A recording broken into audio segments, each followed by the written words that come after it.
আচ্ছা, বাঁশের বাঁশি যখন বাজে তখন তোমরা তা মন দিয়ে শোনো। সে কিছু বলতে চায়। সে তার বিরহ বেদনায় অনুতপ্ত হইয়া ক্রন্দন করিতেছে। এখানে বাঁশের বাঁশি বলতে মানব রূহকে বোঝানো হয়েছে। মানব রূহ যখন আল্লাহর কাছে ছিল, তখন সে তার আল্লাহর পবিত্র ভালোবাসায় নিমগ্ন ছিল। ইহজগতে আসিয়া ইহজগতের পার্থিব ভালোবাসা এবং মোহে পড়ে আল্লাহর ভালোবাসা ভুলে গেছে।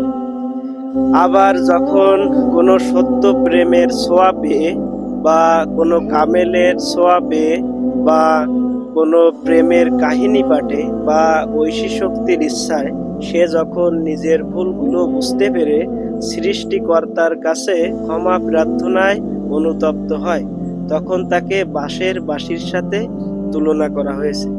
এজন্য বলা হয়েছে, বাঁশের বাঁশি যখন বাজে তখন তোমরা তা মন দিয়ে শোনো।